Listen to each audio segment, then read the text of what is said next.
know they're going back and forth? I don't know. Yeah, I don't think they would matter. If he wants to make some money, Floyd want to make some money. It's not about the number.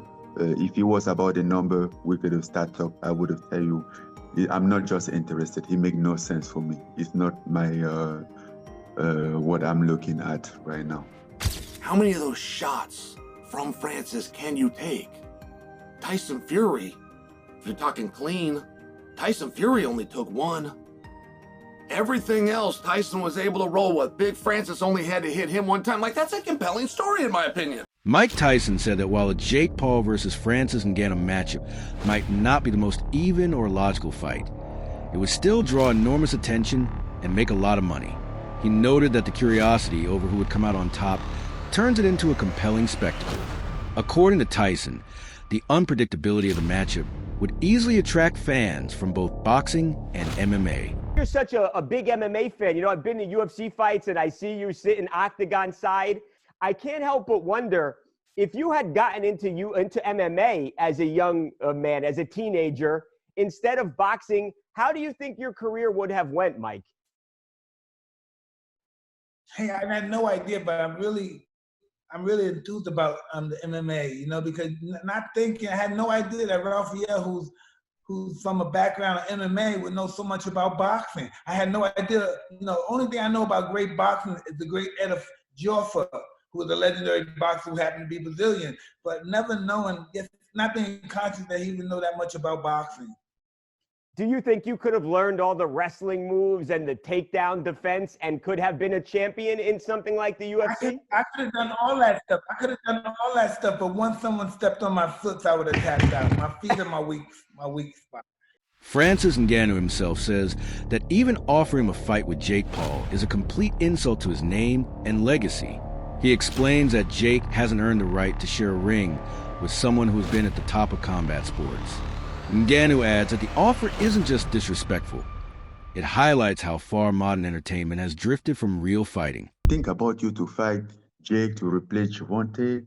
I'm like, who's Jake?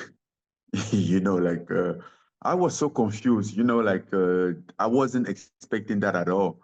And he said, yeah, Jake Paul, you know, he's fighting. And I'm like, no, bro, come on. Don't disrespect me like that.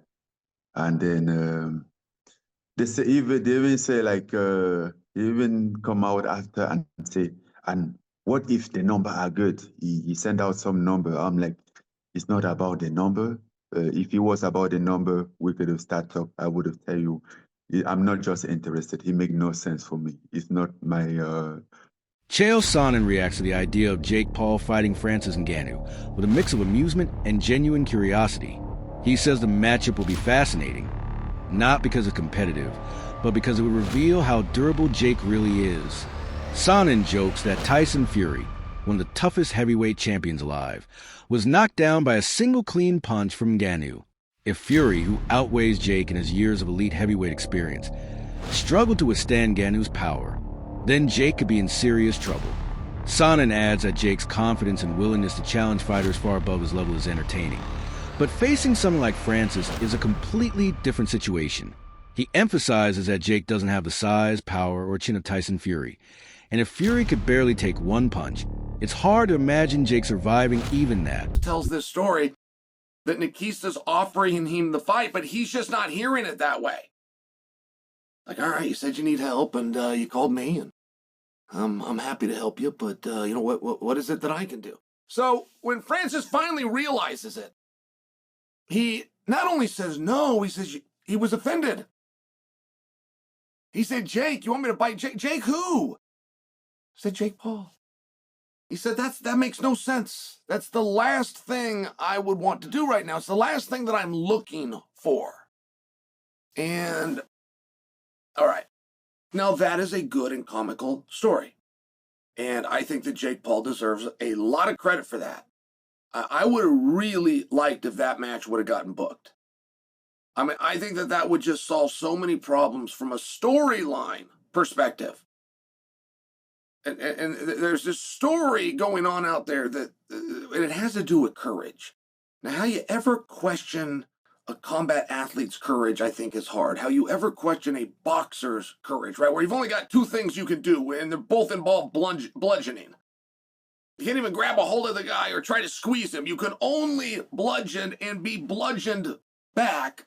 I think you're got an uphill battle to question somebody.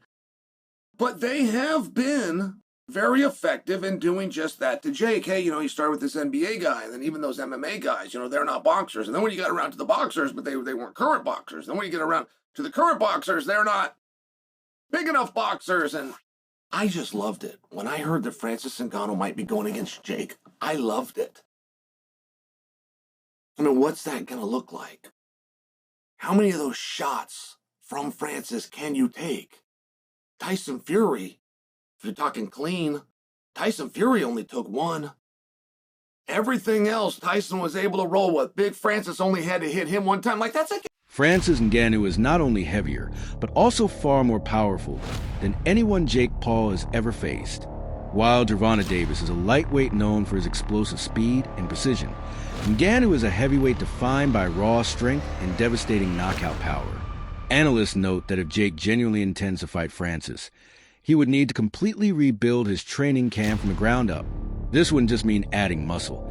It would require conditioning his body to withstand punches from a 260-plus pound powerhouse.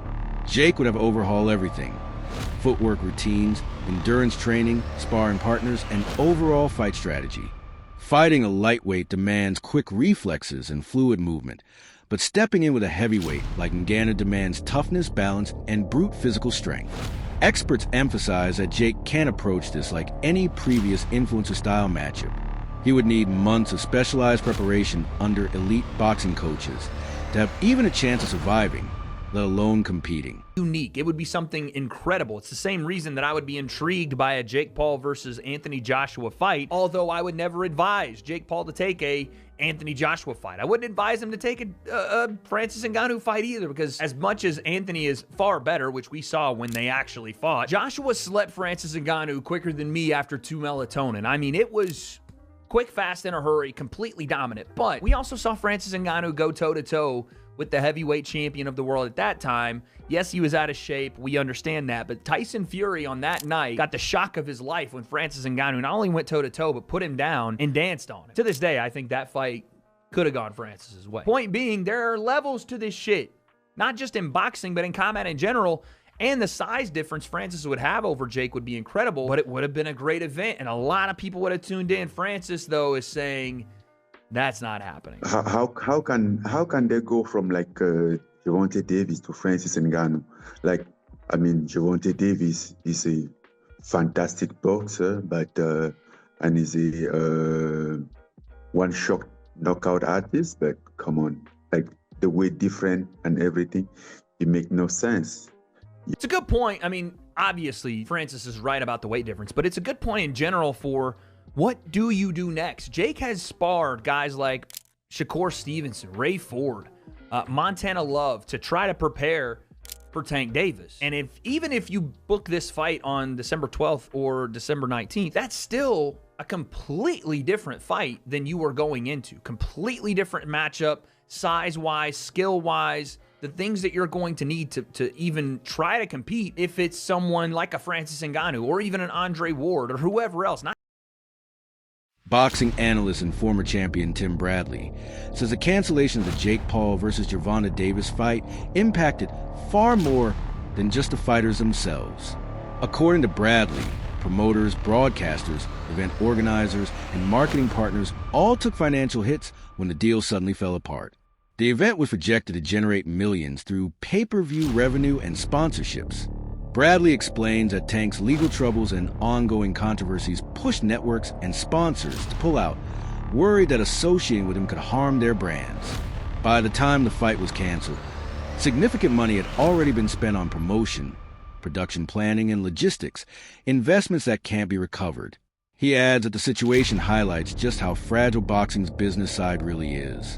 When a fighter's image becomes compromised, everyone who backed the event ends up paying the price. Let's get on Tank real quick. You gotta be the dumbest dude, in the history of boxing, bro. $40 million, dog, down the drain. You got to be the dumbest dude I've ever seen in the history of boxing, bro. Seriously. I'm like, $40 million, bro. Wealth. Literally wealth, bro. Going down the drain. I don't understand it. I can't make the... I don't understand it. But I'll tell you this. You know, MVP promotions, whatever the hell y'all call it, most valuable promotions, shit, more like rookie promotions. Yeah, more like rookie promotions. You didn't know what you were dealing with. You had no clue. This has always been down Tank's alley, man.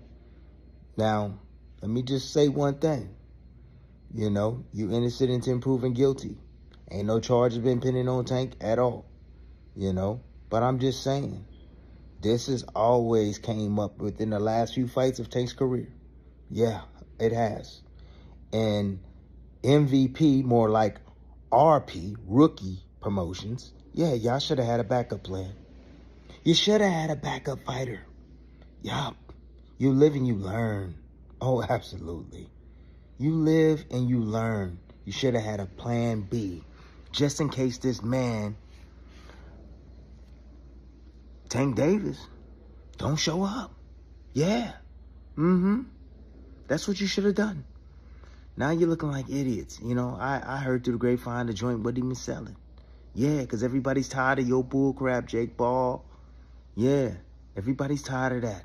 Daniel Cormier, former UFC heavyweight champion, doesn't mince words when addressing the idea of Jake Paul calling out Francis Ngannou. He says fans are tired of Jake's antics and sees the whole thing as ridiculous. According to Cormier, boxing and MMA are completely different sports, each demanding unique skills, timing, and mental preparation. Cormier stresses that Jake has never faced a truly experienced professional boxer. Most of his opponents have been MMA fighters, celebrities, or retired athletes. Now Jake wants to challenge Ngannou, an MMA powerhouse who stepped into a boxing ring with Tyson Fury and nearly beat him. Cormier questions Jake's intentions, suggesting the call-out is more about attention than legitimate competition. He says Jake massively underestimates what it means to face a heavyweight with world-class knockout power. Ngannou's punching force is legendary in MMA, and in boxing, that power becomes even more focused and dangerous.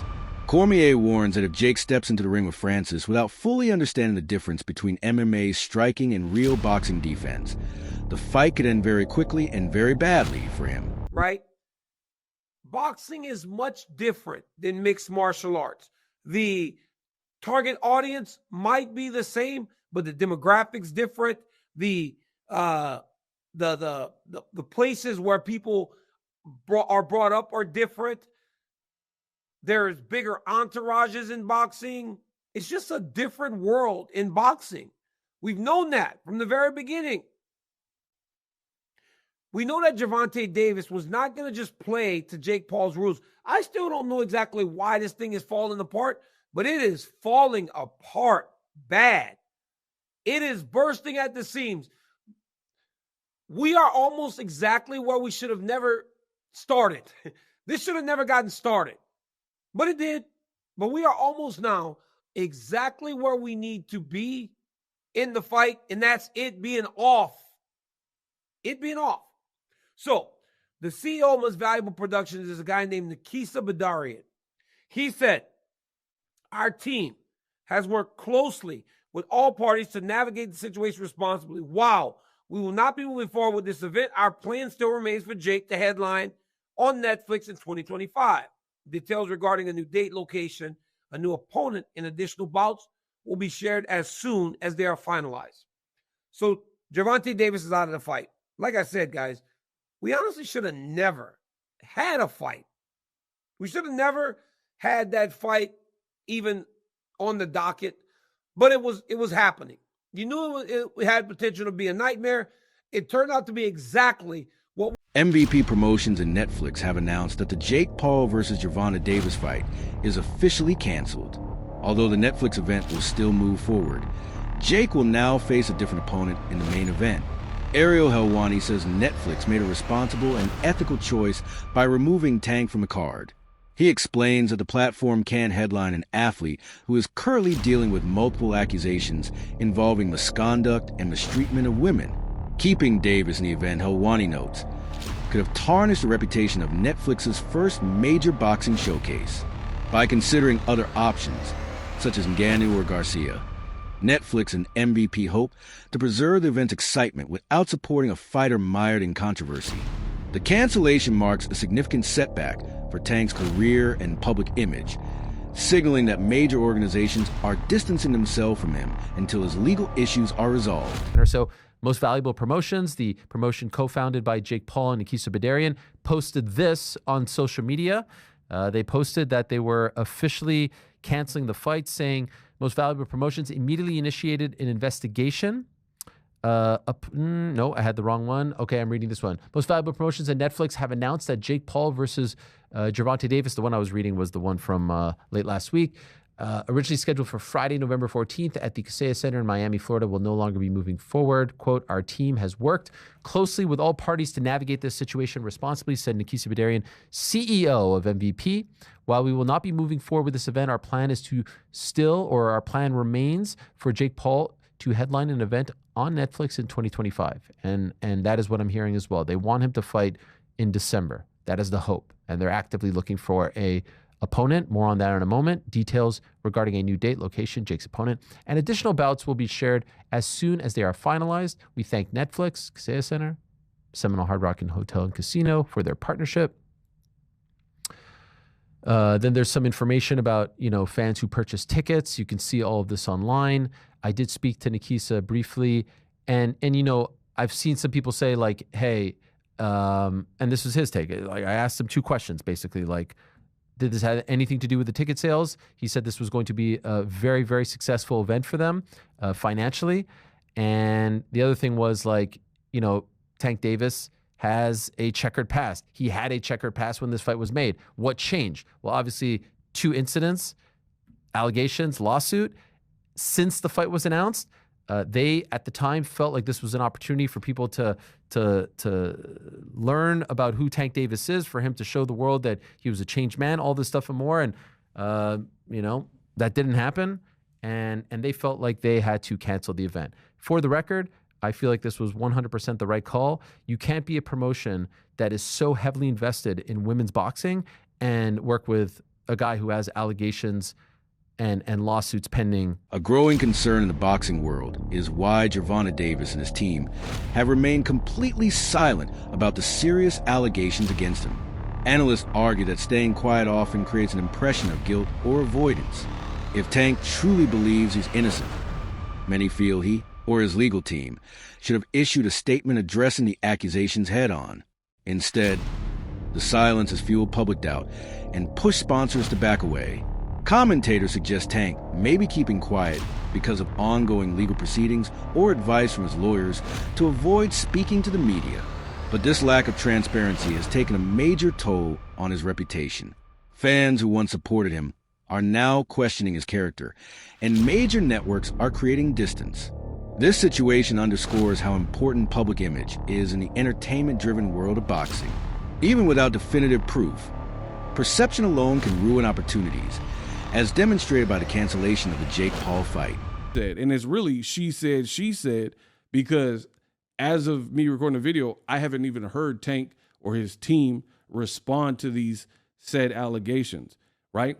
And some people will say, oh, but he has these allegations in the past. The last time I checked, we have Miranda rights. They say guilty. They say innocent until proven guilty, but we know, especially for black men in America, it's really the opposite for most people, but definitely black people, right? It's guilty until proven innocent. Like you have to prove that you didn't do what's being leveraged again. And this is not copping pleas for Gervonta Davis. This is merely the truth, right? These are allegations. And from a business perspective, I understand, and I've told you in the past, companies, big corporations and companies, S-corps and big companies that are worth billions and trillions like Netflix, they are not trying to get their hands dirty. There's no one person that is perhaps big enough for them to ultimately mess up their money and basically allow a snowball effect in what they got going, right? They're not going for that. Brendan Schaub reacted to Jake Paul's challenge to Francis Ngannou by calling it a full-on circus act. He says the matchup is even more unrealistic than the canceled Tank versus Jake fight. According to Schaub, Jake may love stirring up spectacle, but this time he's pushing it way too far. Ngannou is one of the most dangerous fighters alive. Famous for ending bouts in seconds, and matching with a YouTuber-turned-boxer turns the sport into pure entertainment rather than legitimate competition. Shaw compares the idea to a mismatched event created purely for clicks and pay-per-view sales. While he respects Jake's business savvy, Shaw insists that some fights simply shouldn't happen for safety reasons. In his view, Ngannou's power is on a completely different level from anything Jake has ever faced. The result wouldn't be a competitive fight. It would be a one-sided showcase, not a real sporting contest. Versus Pacquiao, Part 2. Hate it. It's like actually in the works. Hate it. 2026, okay. And Jake Paul's looking for a new opponent for Gervonta Davis, right? Yep. Gervonta Davis, dude, bud. Quit getting in fucking trouble, dude. How many times? You ever look at his rap sheet? What the fuck, dude? He sent an offer to Ryan Garcia. That'd be interesting. God, who the fuck's going to take that on about a week's notice? Might be 2 weeks. Is it the 12th? So it's supposed to be the 14th. Today's the 3rd. You have 11 days. To find a replacement, I've canceled. Francis and Nate Diaz are two of the Francis? That'd be ridiculous, obviously. That would be awesome. The Nate Diaz would eat shit on there. They've already fought, and it still didn't do great. I mean, if Nate wants to get paid, get your bag, dog. I get it. Francis would be fucking wild. Oh, it says other names are Ryan Garcia. I could see him doing it. Terrence Crawford? No way. Francis is mine. I'd love to see Francis Jake. If that bad boy's an actual boxing match, take my money. That's it for today's video. Stay tuned. Mayweather versus Pacquiao Part 2? Hate it. And it actually seems like it's in the works. Hate it even more. Now Jake Paul is searching for a new opponent after the Gervonta Davis fight fell through. Honestly, Gervonta needs to stop getting into trouble. Just look at his rap sheet. Jake reportedly sent an offer to Ryan Garcia, which could be interesting. But who would take a fight on such short notice? The event is on the 14th. Today is the 3rd. That gives just 11 days to find a replacement. Some names being floated include Francis Ngannou and Nate Diaz. A matchup with Francis would be wild, and Nate Diaz? He's already fought in similar setups, and it wasn't a huge hit. But if he wants a payday, I get it. Other possibilities include Ryan Garcia. Plausible, but Terrence Crawford? No chance. Personally, I'd love to see Francis take on Jake in an actual boxing match. If that happens, I'm paying to watch. That's it for today. Stay tuned.